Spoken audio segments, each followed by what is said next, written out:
আসসালামু আলাইকুম। আমি আজকে আপনাদের দেখাবো লাউয়ের পাতা দিয়ে খুদের খিচুড়ি।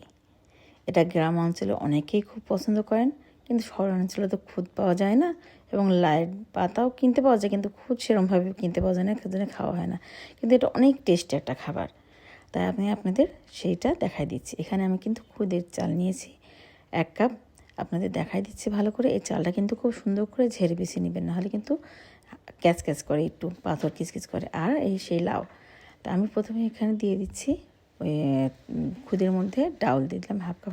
দিয়ে আমি এখন খুব সুন্দর করে কষলে কষলে চালটা ধুয়ে নিঙড় দিয়ে রাখছি। আর আমি এই দেখেন লাউটা এভাবে কিন্তু বেছে নিচ্ছি। এভাবে শীষ তুলে সামনে পেছনে 2 দিক দিয়ে পরিষ্কার করে নিয়ে কেটে ধুয়ে তারপর কেটে নিয়েছি। আর এদিকে আমি আপনাদের দেখাচ্ছি গাজর আলু। আর এখানে আদা, ধনিয়া, জিরা, হলুদ, দারচিনি, লবঙ্গ, লবণ, তেজপাতা এবং 1 কাপ তেল, আর সাথে পেঁয়াজ, রসুন, মরিচ কাটা। এই দেখেন আমি এখন চালগুলো এখানে দিয়ে দিলাম।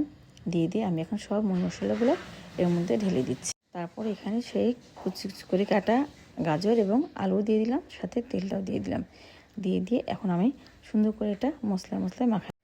এটা যতটা সুন্দর করে মশলায় মাখাবেন, এটার স্বাদ কিন্তু ততটাই ভালো হবে।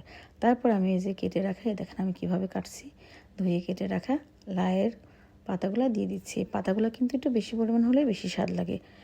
তো এটা কিন্তু আপনারা দেখে ভয় পাবেন না যে চাউল কম দেখা যাচ্ছে কিন্তু পাতা বেশি দেখা যাচ্ছে। যখন রান্না হবে তখন ঠিক হয়ে যাবে। তারপর আমি এখানে চাউলের হিসাবে পানি দিয়ে দিচ্ছি।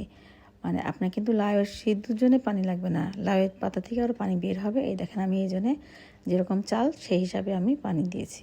আর পাতা থেকে পানি বের হবে, তাই অসুবিধা নাই। এতে দেখেন, আর মাঝে মাঝে একটু নেড়ে দিবেন। আমি নেড়ে দেওয়াটা আপনাদের দেখাইনি, কিন্তু দেখেন খিচুড়িটা কত সুন্দর হয়ে গেছে। আর এই হয়ে গেল আমার রেডি। আর আমি এভাবে এখন আপনাদের সার্ভ করে দেখাই দিচ্ছি।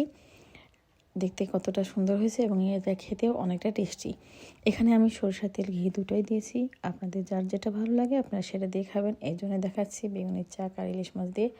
তো যাই হোক,